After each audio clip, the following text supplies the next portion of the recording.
Yeah, so a little bit about me. My name is Annie Heathcote. I'm 25 years old. I'm a Christian. I love Jesus.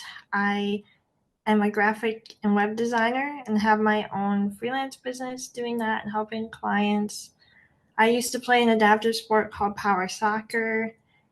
I am really involved with my community and I love helping people and advocating for disability awareness and inclusion.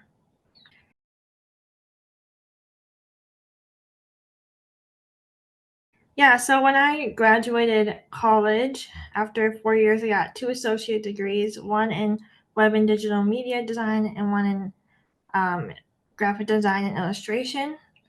And I originally was going to go for an agency job, but people started coming to me for work and like different projects they wanted done because they knew that's what I did. And before I knew it, I had 13 clients and I turned 11 away. So it was a really big year and I just kind of fell into having my own business and I really enjoy it. And it's really flexible with doing the few hours of care I need a day. I can work in between that. I can work from home.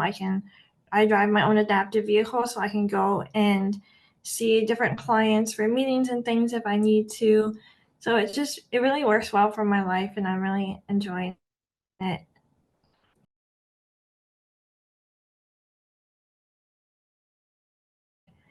So I have a disability called SMA, and it's spinal muscular atrophy. And there's different types, and I have type 2. So that means I was able to sit up when I was a child, but never able to walk or roll over or crawl. And um, the disorder is progressive, so I get weaker with time, but there are treatments out there that I've been on, and I'm currently on one. And yeah, basically, it makes my muscles really weak and tighten up, like they atrophy. And it's because both my parents are missing a certain gene that produces motor neurons that help your muscles to grow. And because I'm missing that gene, the message in exon 7 when the RNA process is encoded it's encoded improperly. So my muscles aren't getting that message to grow and strengthen.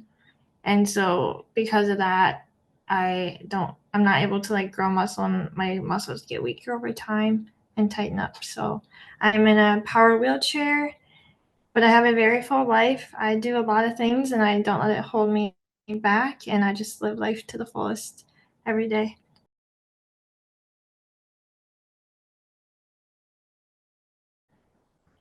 Yeah, I think it definitely did for sure. I mean, it's a big part of my life. So whether that was, discrimination in different ways or just having to navigate my identity of a person with a disability, like it all um, really, made me who I am. I had to, to achieve even the same amount of things as able bodied people, I had to work 10 times harder, put in more time, energy, effort because I was starting at like not even like a base foundation of what other people had. So I really learned to work hard and manage my time well and just really enjoy the ride of life. Like it's not always easy, but because I was always disadvantaged in that way, I just learned to work hard and enjoy what I do and really impact others for the better and like be a good example to others of like what's possible, whether that's to able-bodied people or people with disabilities, and I'm able to like be that person they can look up to for what's possible, and that is one of my goals and one of my whys in life and why I'm so passionate about what I do.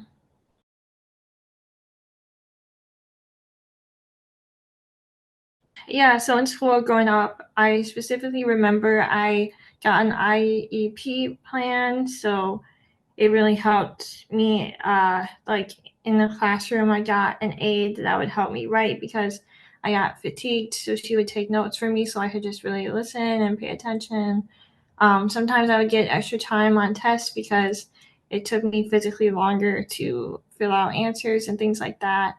But for the most part, I had the same standards as the other students and I did the same things. And like, I guess sometimes I had to find my own way of doing those things. So, like, for example, in gym class, I wasn't able to always participate in the exact sport that they were doing, but I still managed to find an activity and get like physical exercise in that class.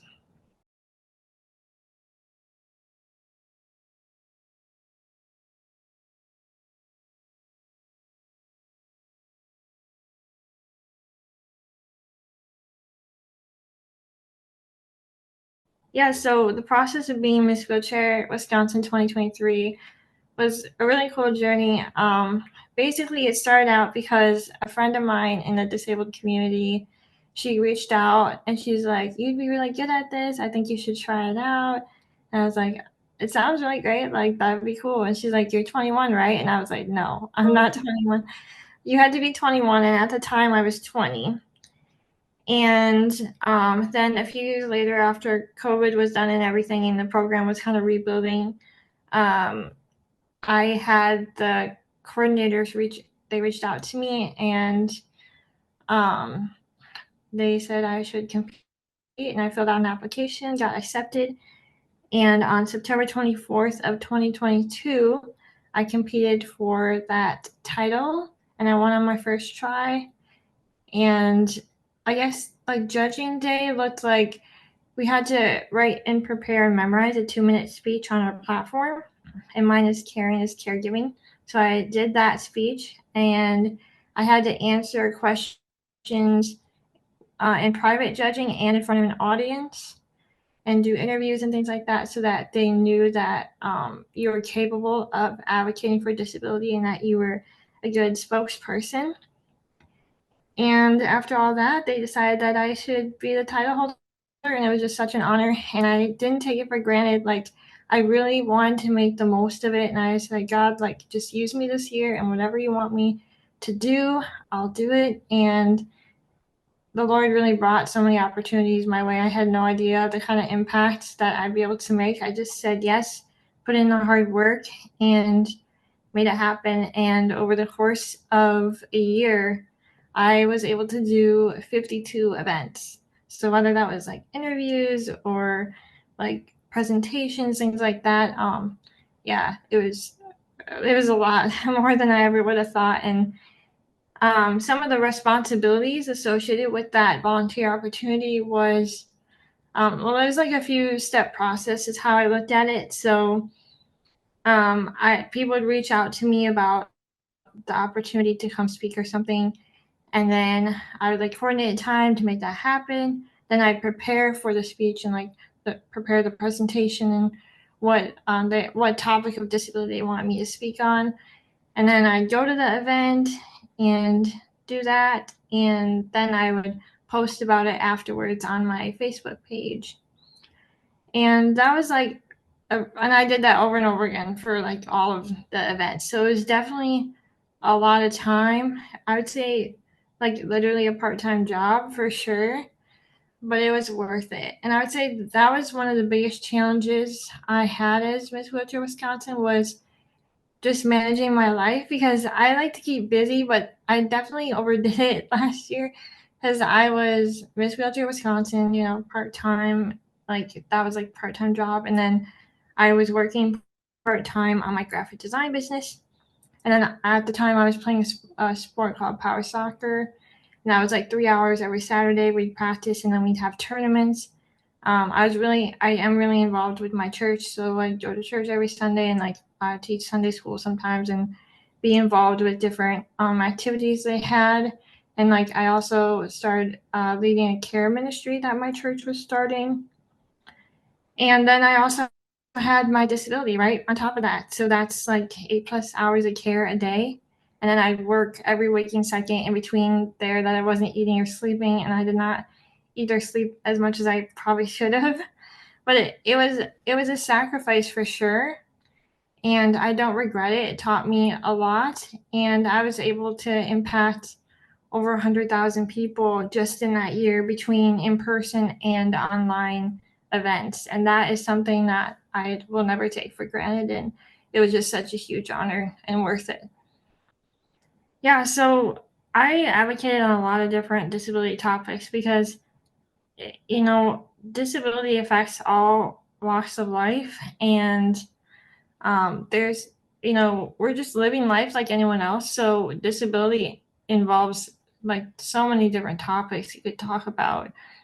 But some of my main ones were inclusion and disability awareness in general, but also like breaking down barriers. So like physical buildings, making sure like if like especially in my hometown, if a business had steps, I would make sure that they knew their options of like getting a ramp, even if it was not a permanent one. Like they could buy one on Amazon for like $100 to $200, and then have a sign outside their business and let people know they have a ramp, so they're not like excluding anybody, but like giving them an option. And then also even just putting up like a doorbell, like a Ring doorbell or something, where if a business doesn't have automatic door openers, people can just press that button, and it still gets the you're still able to have inclusion and be welcoming and accepting of people with disabilities in your business, which is essential, and it helps everybody all around. But it also just really helps the community in general to be more aware of these things, and the word started to spread about what was going on, and more businesses started to do that. So that was really cool to see. But I think a lot of people, they tend to step over a step without really thinking about what that means for someone else. It's just so common and so easy for them to do that. And but like growing up and even now, like when I see a step, it means like you aren't welcome here, you aren't thought about. And that like really hurts, especially when I've been like really excited to do a certain activity or go a certain place, and then we get there and it's just like a step, and it's like just so heartbreaking. And it's like, why are we still experiencing that today when it could be solved, so easily in different ways? Like, why not just build accessibly and be inclusive and to begin with, because it benefits everybody.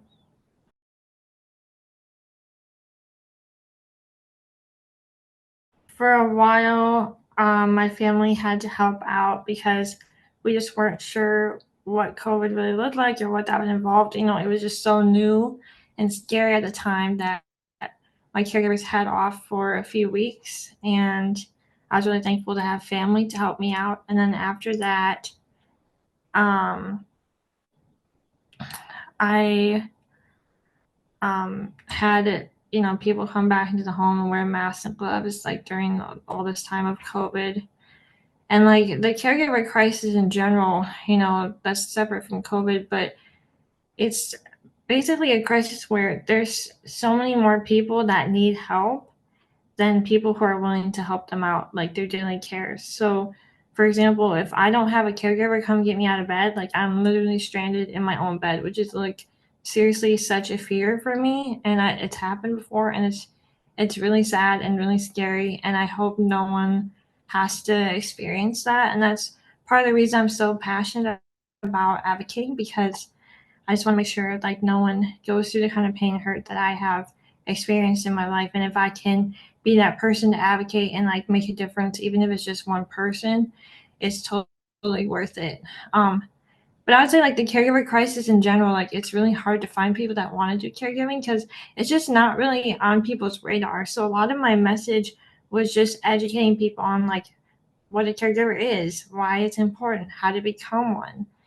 and then just spreading that awareness so that people are aware and take that opportunity, because you can find a caregiving job literally wherever you would find another job. And even in other places, like people are posting on Facebook because they need help, and even a newspaper. So just things like that where it's we're really dependent on a caregiver to live our life. And live it to the fullest and follow our dreams and pursue our goals. So it's really vital. And a lot of times that falls on the family because, there's just so much love there. They don't want to see them go without care. And, if people from the outside don't step in, that can be a really heavy thing on the family to handle all the time. People need respite, they need rest, and they need to be able to have a break. But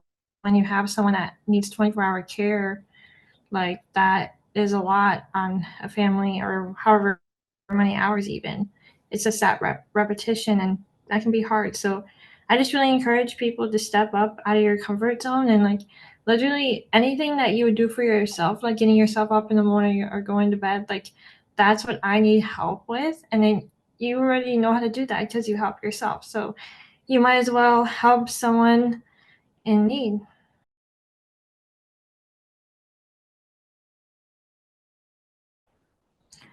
So ways I have been treated unfairly, um, I would say a lot of it is like the external barriers, like a step into a place prevents me from enjoying an activity or contributing, or like, even going to into a store to buy something or a restaurant to eat.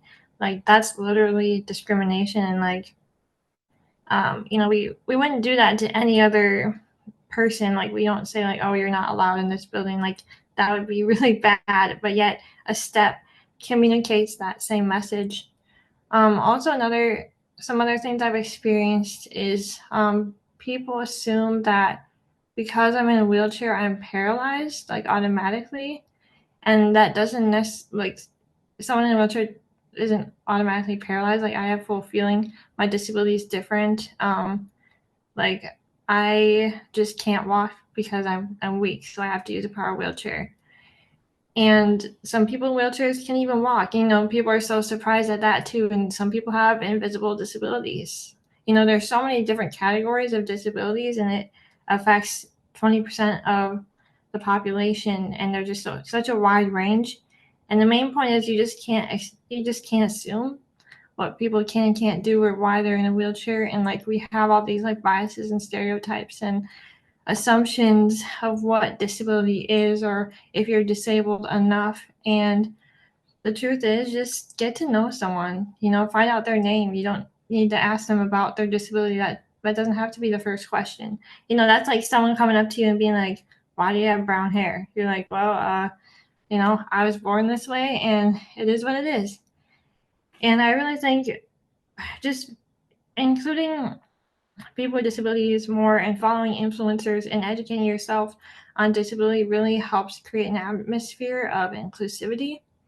And try and expand your friend group, like become friends with someone with a disability, like get to know them for who they are as a person, and then they'll be more willing to open up about their needs or what they need help with or how life is for them and how they navigate it. And I think that's so important, no matter disability or not, even if you come from a different culture or even if you have a different belief or perspective.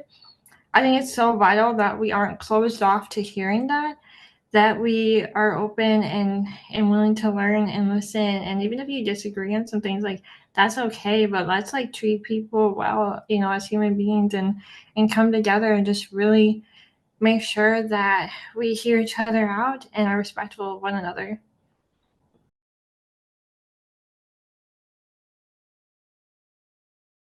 um in my lifetime, for sure, there's a few things that I would like to see change. One of them is like the marriage penalty. Like people with disabilities sometimes really don't have a choice if they get married or not. Like it's not,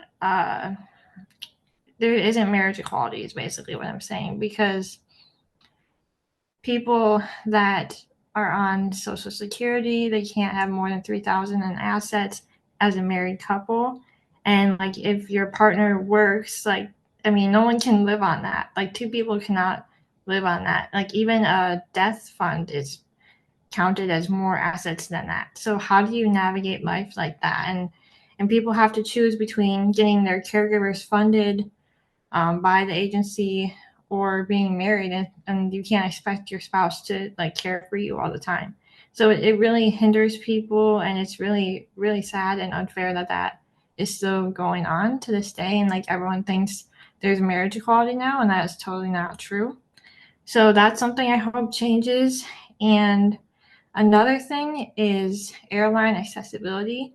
People are so shocked to hear that airlines are still not accessible, but they're the only mode of transportation that does not let you take your personalized wheelchair or mobility device onto the plane.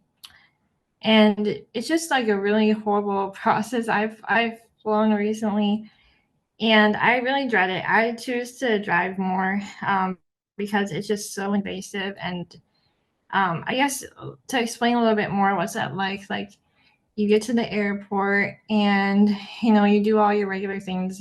Check your baggage, go through security. But then you get to the gate of like the opening of the plane, and they like strangers have to transfer you to this little like aisle chair, and you get strapped in like you're an insane person, and like you can't move at all, like 10 straps and buckles around you. And then they take you down the aisle of the plane, and like everyone's like staring at you, like wondering what's going on. Like, is this an insane person that's on the plane? Like, am I held hostage? Like, it literally feels like that and looks like that, and it's just so sad that we have to like go through that just to have a basic right to fly. And then once you get to your seat, you're transferred from that aisle chair to your normal chair again by strangers that may drop you, and some people have experienced that. And also, like the chair, like some people, like myself, cannot sit comfortably in another type of chair just because, we may be weak and we can't really hold ourselves up, or it just doesn't fit us right and we can't like support ourselves. And like I have custom seating in my wheelchair. And so for me to be out of it, it's really difficult, especially for hours at a time. And then another problem is, lavatories are so small on the airplane that there's no way I'm able to go to the bathroom. So I literally have to hold it for hours. And it's really just a messed up process. And then what they do with your $30,000 wheelchair is they chuck it in the bottom of the plane with all the luggage, possibly tip it on its side even, and it rolls around in the bottom of the plane, gets all banged up, and then you get to your destination, and you hope that they put it in the plane that you're on, first of all, and then they bring it up to you and hope that it's not broken, but usually it's in pieces or banged up, and then you have to go report it, and you can't even enjoy your vacation right away. And you have to find an accessible Uber, if there even is one in the city you're in, an accessible hotel that doesn't have a certain, that doesn't have a thing under the bed to get the Hoyer underneath. There's a lot that goes on with travel that people just kind of get on a plane and go wherever they want. They don't have to think about all these little things that are just so difficult. And when you have a disability, you really have to overthink everything and plan and make sure that everything's set up as much as it can be, because it's just things aren't easy and they're not going to be. And that's really unfortunate. Like the SSI income, so social security income, it's about like $1,000 a month, and they expect people to live on that when people with disability or from unemployment are getting double that. And it's really sad because like if you're expecting them, like that's the minimum of what they live on, why are we getting less than that? Because we're still human, we still have the same expenses, if not more, because we're paying out of pocket for some of these disability things that aren't covered by insurance. So it's really there's just a lot of things I could go on and on about, like changes I would like to see, but that's my rant on the top three, I'd say.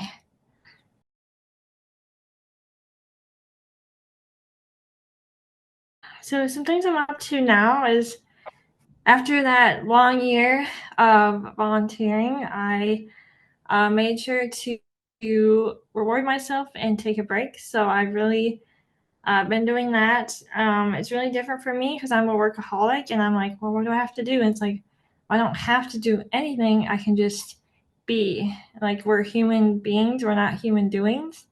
So I have to really like change my mindset because I'm just so used to doing and like working all the time.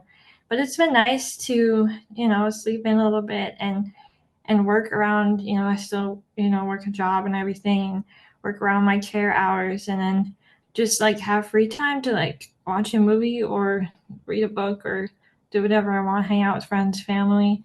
Like, it's just really different, but I'm really enjoying this season of rest.